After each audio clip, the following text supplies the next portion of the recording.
Who's ready for another grand battle? We are heading to Malvern Hill, and from this screen, you can tell that I'll have 2 corps that can each bring 20 brigades. Technically, you only get to deploy the first corps, and the second arrives as random reinforcements, but as long as neither corps has more than 20 brigades, you'll get them all, no surprises. There's also some reinforcement corps options that I'll be slightly investing in.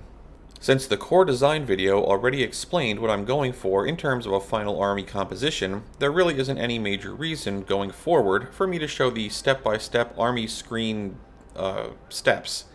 So let me just show the highlights here.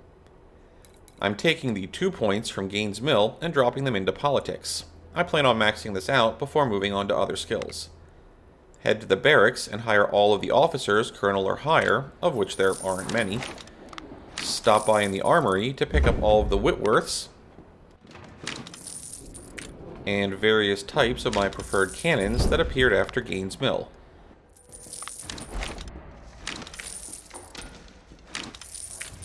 Also, I'm going to dip into my treasury a bit and grab 1500 Lorenz rifles. I won't be putting them into play this stage, but with this being a grand battle, I want to make sure they are available after it finishes. Add officers to the 2 vacated slots while we await the recuperation of the ones that were just injured. Then go to the Reputation tab, grab both Enfield options, as well as the 10-pound Parrot pack freshly pocked by Peter Pecker, or however that goes.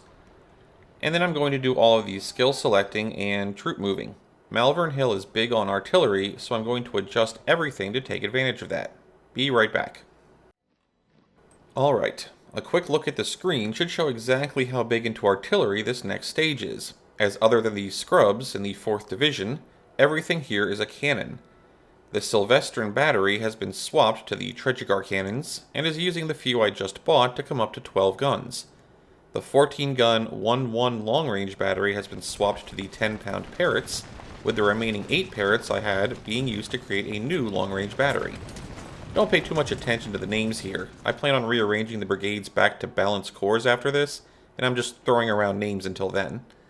Both mid-range cannon batteries are using the Napoleons, and with the 15 left over, and 1 more from the armory, I have outfitted 2 more new 8-gun batteries with them.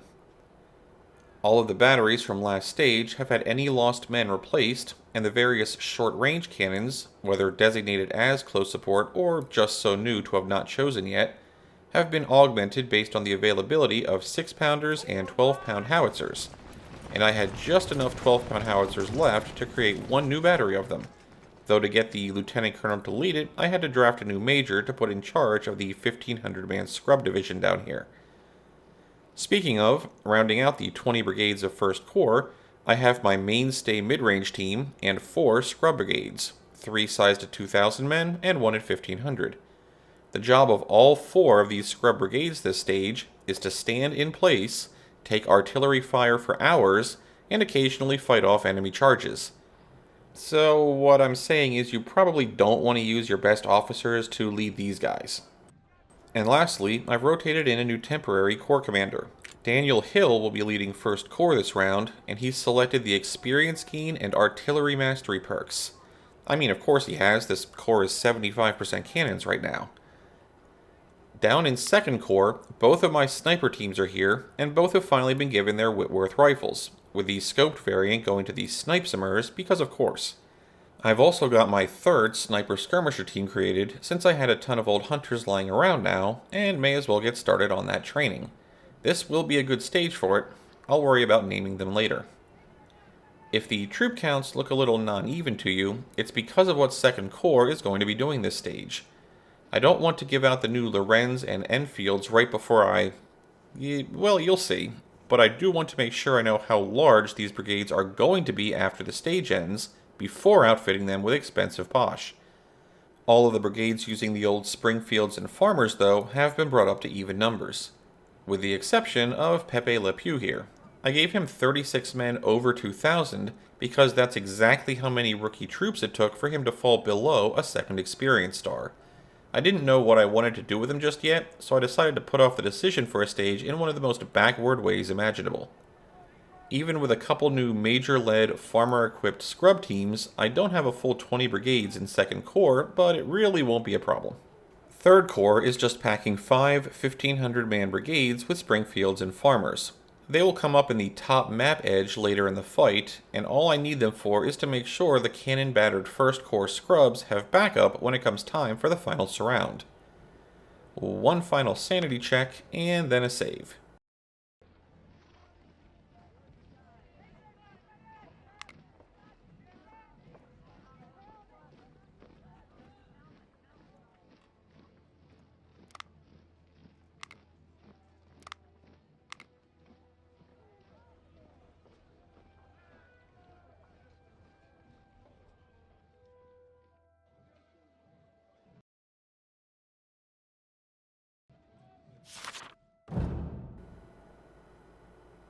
After the Battle of Gaines Mill, General McClellan has been convinced that the Peninsula Campaign cannot last any longer. The main camp of the Union Army has been set up at Harrison's Landing to prepare for the withdrawal. Under the safety of his ironclads, General McClellan organized his last resort defense at Malvern Hill. We gamble and attack the heavily fortified position, attempting to bring a decisive end to the Union operations near Richmond. One more thing before I hit start. The geography of the states doesn't change just because battles move around, and this is the first map we will probably notice distinct similarities to previous fights. That isn't just your imagination. This part of the map is actually where we fought Cross Keys, and this part down here is Port Republic. The vision points from both maps also return, though given how this stage is arranged, they won't be quite as useful as they were last time. Probably. After our last fight, the Yankees were forced to withdraw. They are preparing to leave from Harrison's Landing a few miles to the south.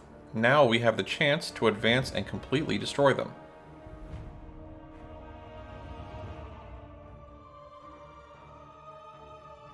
General McClellan is so cautious that half of his army is guarding Harrison's Landing some miles southwards. Probably he thinks he is outnumbered. We have concentrated most of our army to seize Malvern Hill that guards their right flank. If we succeed at pushing them back, all will be lost for them. Their flank will collapse, and we will chase them down to the James River till no one escapes. The bulk of their defenses are stationed at the foot of Malvern Hill. They are waiting for us with heavy artillery support to advance on open ground. It is very risky to attack the west side of Malvern Hill. The ground is swampy, and our soldiers will be shot dead before they can even reach the hill.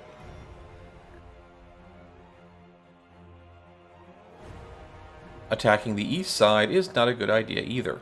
There are few passable river sections, and we will lose too many men trying to climb the edgy cliffs. Although heavily fortified, their center is the weakest point and we must breach it. Prepare to attack. Their defensive position is strong.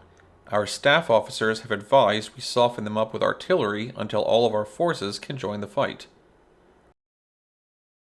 We can put the west side of Malvern Hill in a crossfire if we establish our artillery batteries near this area, and from here we can bombard the east side of the hill.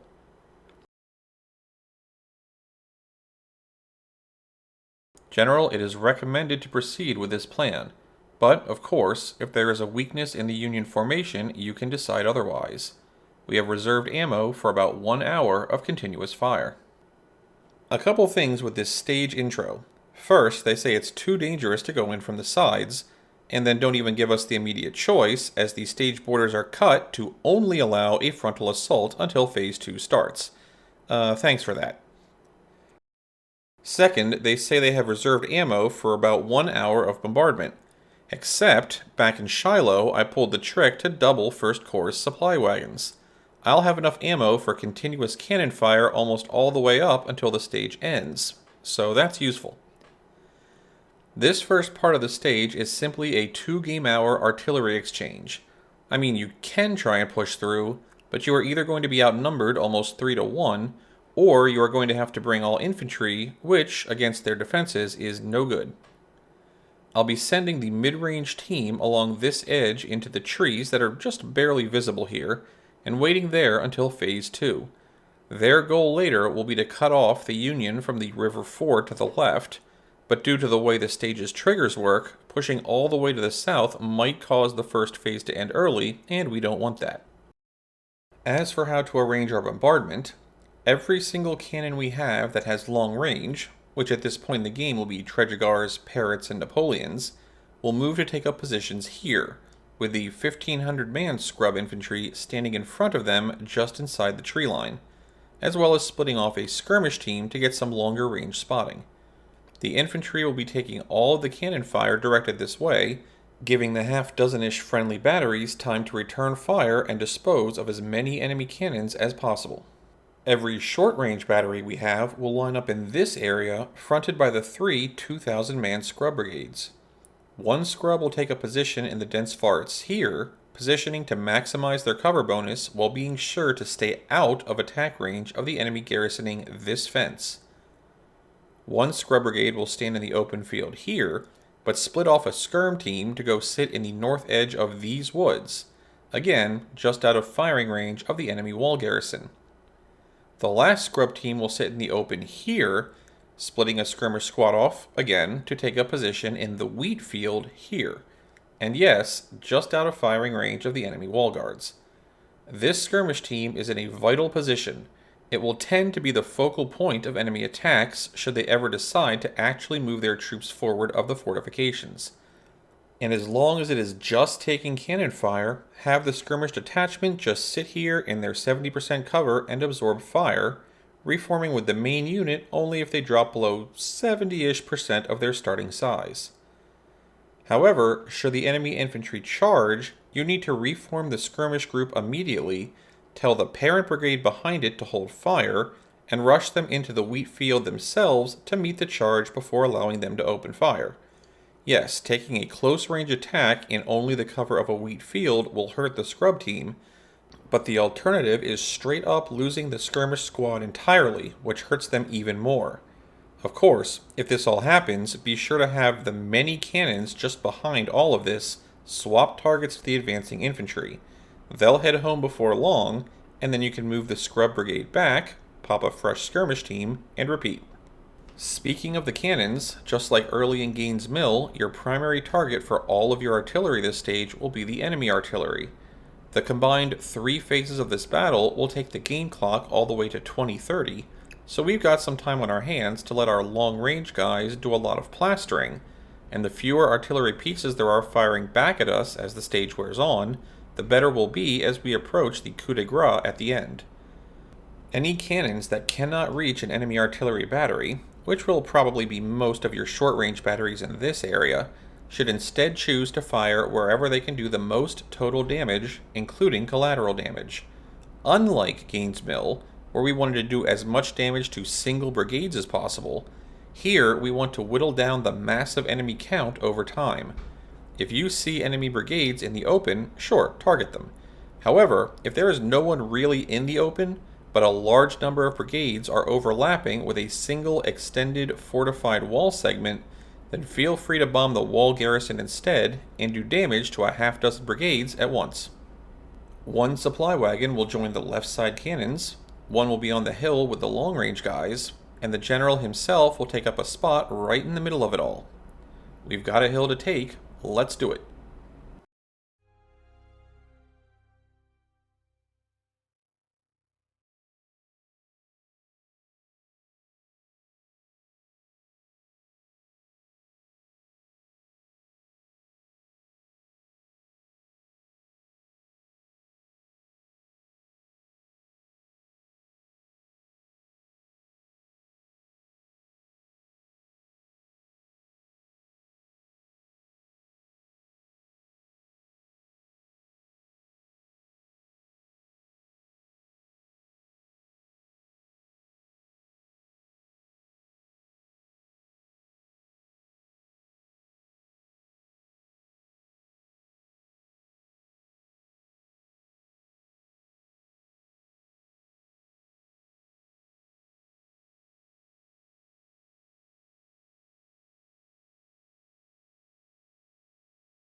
I'm just going to say that the first phase of this battle is very much not action-packed.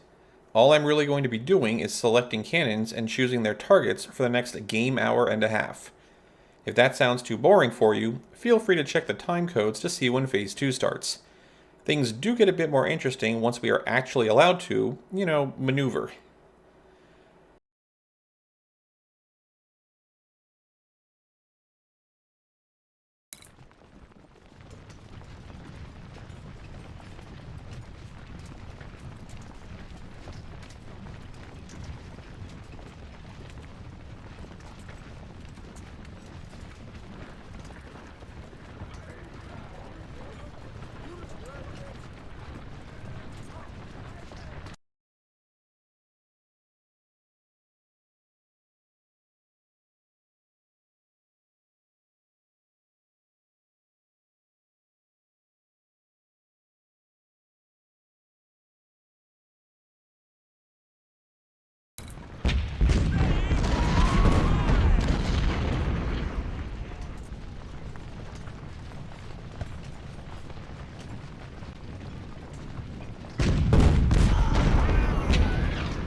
The enemy only has about half our cannon count to start, but they will be getting a lot more of them as the phases progress. That's why it's important to take them out as you are able. At some point you will have to move into a bunch of cannons, and the smaller that bunch, the better Second Corps will take it.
One sneaky trick can be to have your cannons target an enemy general. While generals don't take collateral damage, if fired at, anything around them might. And a concentrated barrage from this many cannons means the target general won't last too long. That said, while this can be useful if you get good collateral damage off, trying to take out the generals to cause a morale panic is a lot harder. The Union get 4 generals this map. As tightly packed as they end up, if even a single general isn't knocked out, then any attempt to cause demoralization attrition will probably not be worth it.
When enough damage is done to an enemy battery, it will start trying to retreat.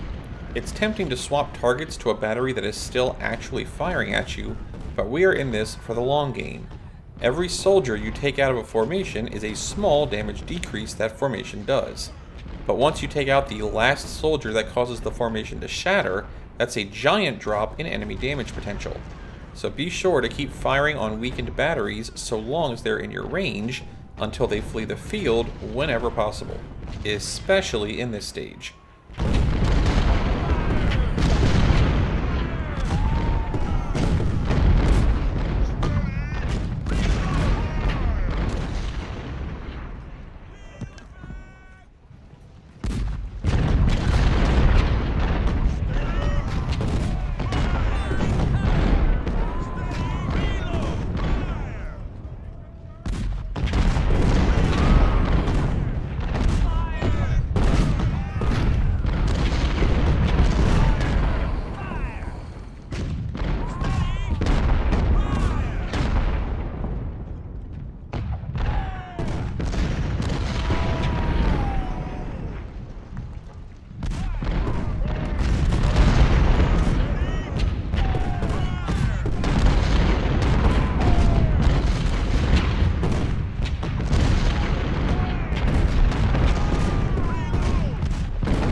The batteries on the hill have a tendency, for any number of reasons, to switch targets to the fortified garrison in the woods. Keep an eye on them and make sure they are using their long range to continue to hit any cannon they can reach.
Advance and take their center.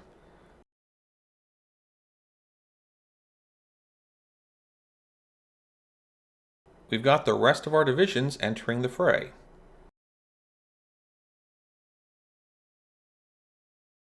Now is the time for our full assault. General, it is advised to bring your stronger brigades to attack their center. Yeah, no. I've got other plans. And it starts with moving the 3 sniper teams around the outside. The map extends sideways and southwards, and we now have the option of moving around the side of the river fords. The Union are fully aware that they are there and know how to defend them, but there's a difference between defending a crossing point and, oh my god, how many men do they have? But I'm getting a bit ahead of myself here. Once the main force of 2nd Corps is in stage, I'm going to give absolutely all of them the orders to move around the 3-inch wide strip of land on the right side of the map. As soon as the sniper teams get down there, they can begin using their range and some cover to soften up enemy forces. And once the 16 infantry brigades get down there, this stage gets a lot more interesting. At least for about a minute. I won't be sending the supply wagon with them, though. I'll be directing that towards the artillery in the center.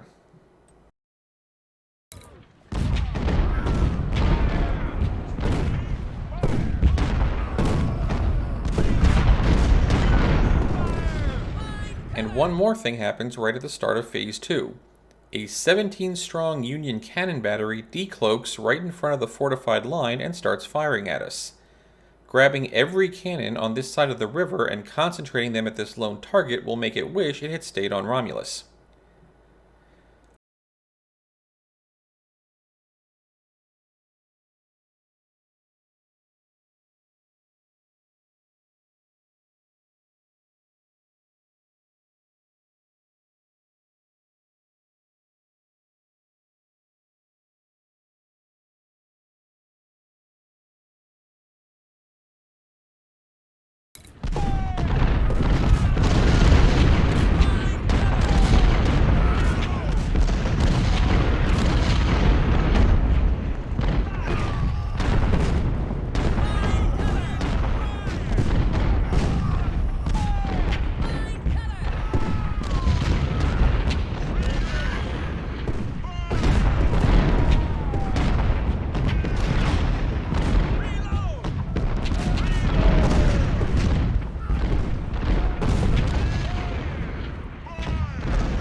So the Union know this crossing is here and have 3 brigades and a cannon guarding it. However, these woods right here are one of the few places on this map that the Union can't directly see into with their twin vantage points. I can hide all 3 of my sniper teams in the woods, unspotted, and rain much pain down on the forces on the other side, while waiting the hour for my main force to show up. Note that the Whitworth rifles are supply hogs, and the 2 groups using them will probably run out of ammo right about when it's time to breach the river. I'll leave it up to you whether you want to bring the 2nd Corps supply wagon down this way so that the snipers can fire for longer, or if, like me, you send it to the North Artillery. Either way, someone will end up out of ammo before the stage is over. Also, the Whitworths have a pretty long range, especially Snipe's Immersed Scope version. It can actually hit quite a bit farther than the cone-shaped targeting indicator shows, and if at all possible, if they get a clear shot at the enemy artillery across the river, take it. Firing at any infantry that is close enough to the artillery to cause splash damage is also a good choice. PandaKraut, anything to add here? Thanks, Panda.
Oh, hey, they finally charged me. Guess they got tired of having limbs blown off while standing still.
Once no cannons are left to fire at our long-range batteries, we can start moving the infantry that was meat shielding for them. Come Phase 3, we are going to want them at the fortified wall itself.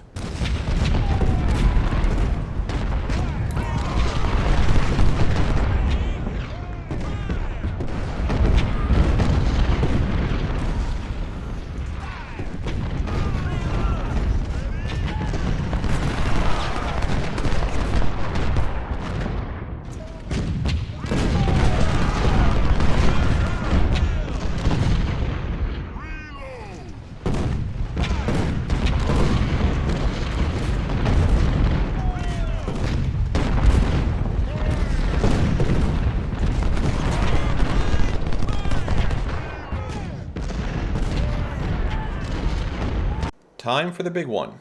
It's pretty obvious what I'm planning here. I honestly forget what I referred to it as like a half dozen videos ago, but right now I'll call it the staggered charge. Basically, the more brigades that hit the target at once in a melee charge, the more effective it is. So having a lot of brigades standing on each other can get quite the bang for the buck. The downside is that anyone firing at the moving mass will get a lot of damage in thanks to collateral damage.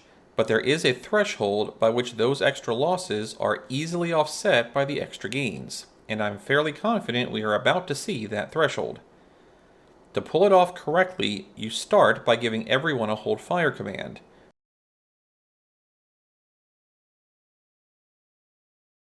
Then selecting the brigades that are farthest back and give them orders where you want them to go. When they reach the next brigade in front of them, then you choose that brigade and give it move orders to the same spot. Continue this pattern until everyone is moving as a human blob with a taste for blue. Or gray if you're playing the Union side. This tactic doesn't discriminate. Wait until the enemy fires his volley at maximum range, and then give everyone a single massive charge command.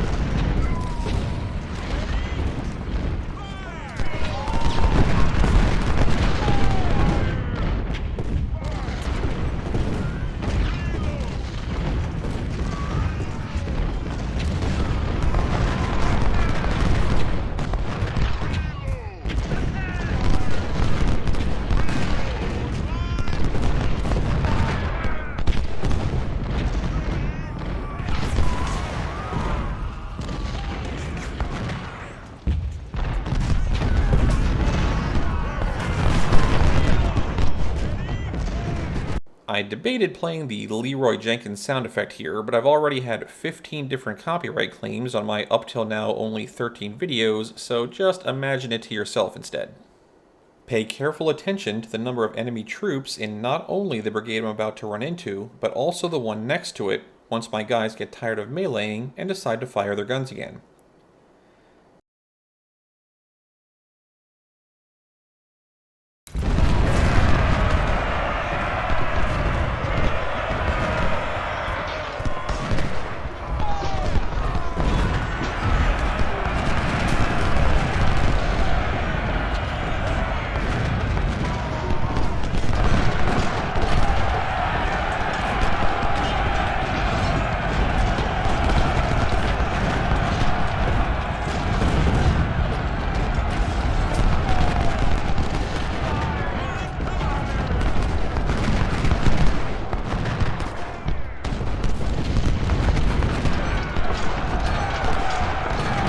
Admittedly, I'm not sure how many men I actually lost in that maneuver, but I'm pretty sure I came out ahead in the exchange. Anyway, having gotten across the river, give all of these 15 brigades, is it? The order to start moving west. They should continue to fire each time they are reloaded for more anti-Union fun. However, they are also starting to exhaust themselves. The goal is to get them to the edge of the stream and then give them a bit of a chance to rest. Granted, my guys will be resting in the open under cannon fire, but if I were to try and have them take the cannons with a depleted stamina bar, I'd just be asking for multiple volleys of canister shot as I approach. I could also have them wait way back at the crossing, out of cannon range, but Phase 3 is about to start, and I don't want the Union to have a big, gaping escape route directly to their south. So the best of a group of less than optimal placements it is.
Secure Malvern Hill before nightfall. The Yankees could not find better defensive ground. Whatever you say, game text. Our main objective remains. We must capture Malvern Hill till nightfall, or else we must accept a defeat today. Keep it up, General.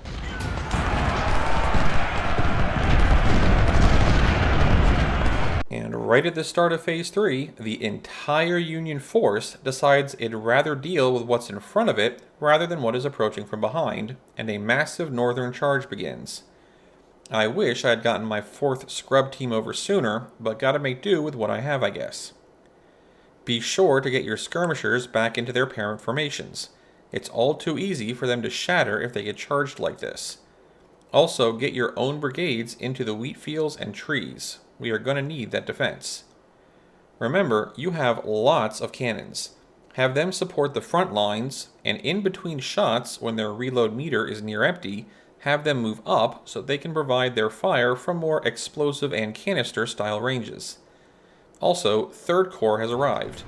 You want them to get to the fortified wall quickly, but due to the distance they have to travel, trying to have them sprint will just deplete their stamina meter before they arrive and make them take even longer. While we'd like them to be there fast, walking speed it is. I'll send that 3-star cavalry to the left side to join mid-range because, well, not like they can do anything at the main battle, they'd get annihilated.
With no real threat to them anymore, I can slide the long-range batteries right up to the riverbank to get them closer to the remainder of the action.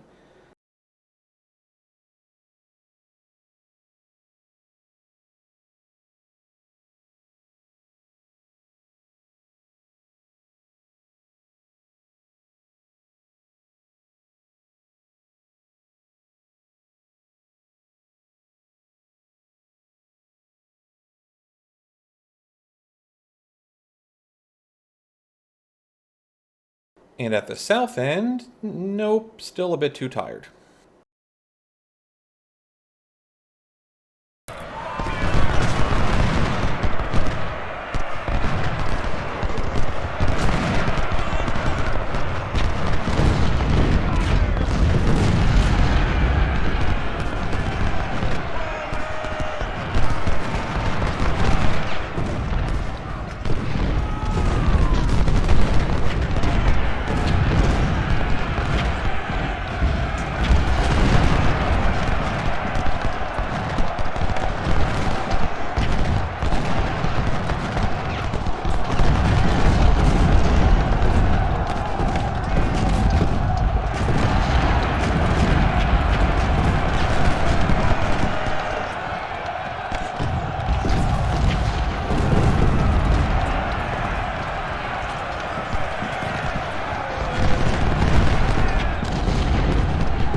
Well, heck, I just had my first Corps Commander shot down.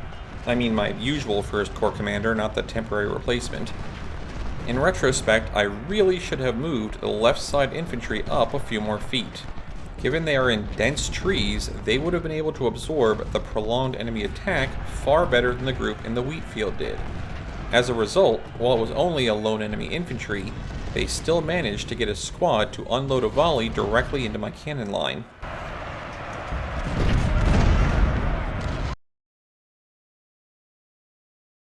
I'll send the 2 sniper infantry down to grab the objectives. I'll also send down the new sniper skirmisher team and a split-off skirmisher squad, both with the hold fire orders, into a position to take all of the enemy supply wagons.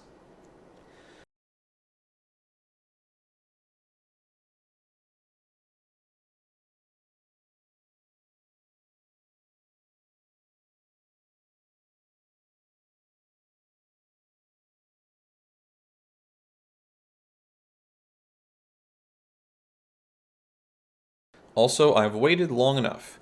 Time to cut off the retreat and get those cannons from the south side. There's no way this is going to go without a furious response from all of those batteries. Anyone want to place a bet on which officers end up with a face full of cannon? No fair looking ahead.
Third Corps' forces are about here.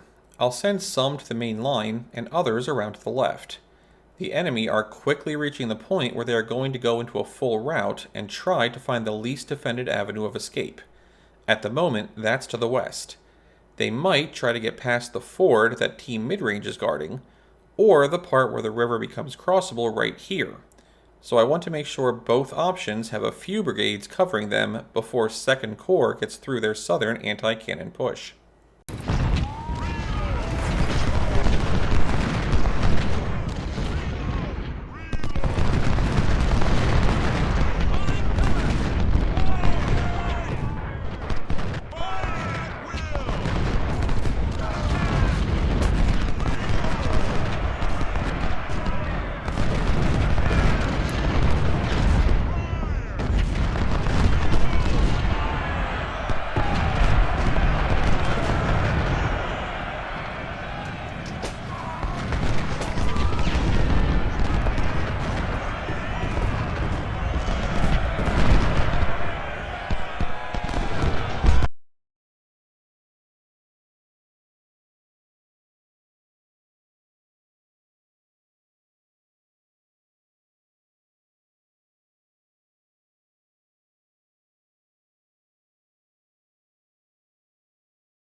With the remaining forces now hemmed in, I can take some of the ancillary guys and start having them run laps around the map.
I kind of forgot that, when surrounding a foe, if one side of the surround is far weaker than the others, the enemy routing mass will gravitate to that part and try to melee their way through it. So yeah, I shouldn't have sent everyone that wasn't part of the firing circle to run laps. Oops.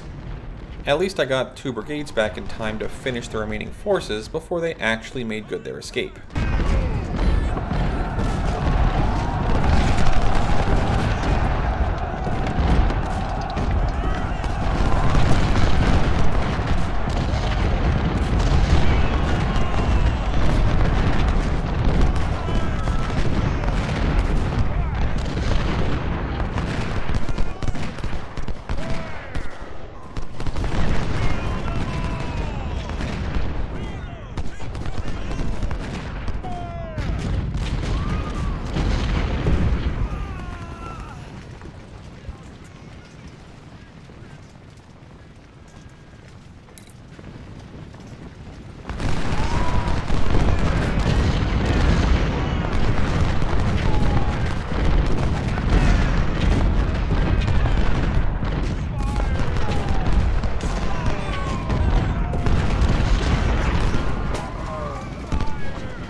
Wow, they still have 10,000 men.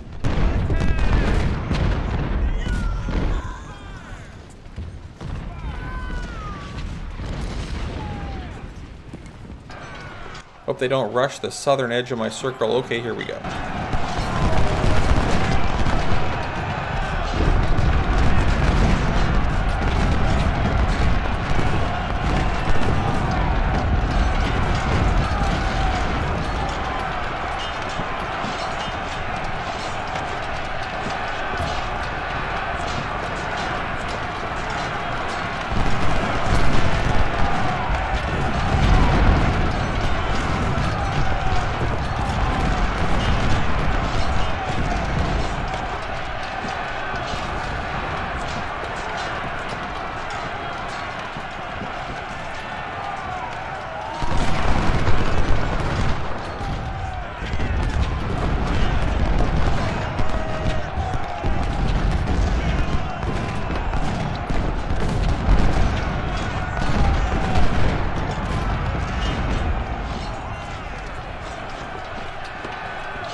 With only 20 game minutes until the stage ends, I need to press the action if I want all these brigades finished.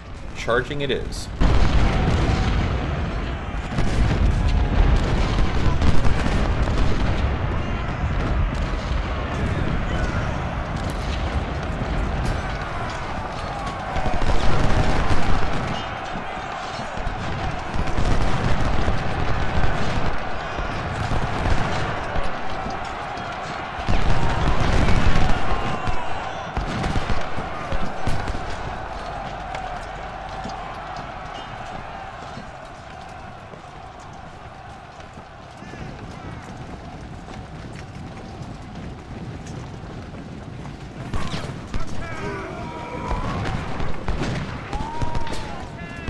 I mean, dropping that last unit wasn't really that big a difference towards the end stage total, but it just feels good, right? 4,400 out of 50,000 men on my side lost, compared to 30,000 out of 35 for the Union. Granted, McClellan's army got hosed in real life too, that's kind of why he got replaced, but still, go team the Mousemaster. Wow, my top two performers got plastered, and Wilcox's cannon battery was the one that ate that infantry charge. They were early game cannons and Springfield-equipped brigades though, so my war funding wasn't hit that badly. Most of the rest of my units got through reasonably well. Oh hey, that 3-star cavalry's first battlefield appearance since Shiloh went well, didn't it? 15 kills, 1 shattered skirmish brigade, and no losses. Go horsies! So anyone who had Richard Ewell and Pepe Le Pew in the unlucky officer lottery, congratulations, you win a pat on the back. Only 3 officers wounded and no fatalities though, which is great, even if one of those wounds was to my normal 1st Corps commander. Lots of promotions to make up for it, including Hexamer, and a new Major General who I'll probably have take 1st Corps duty temporarily. 25 captured Napoleons, 2 10-pound ordnance, which, since I wiped out all the enemy cannons, I'm not sure which one I only secured 2 from. 2,300 of the newer model 1855 Springfields,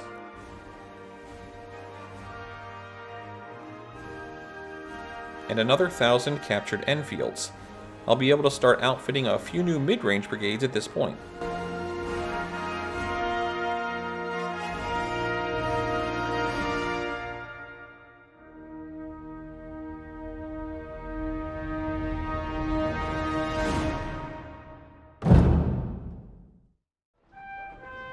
Major General Longstreet has joined my forces. I'll be happy to take more Major Generals, thanks.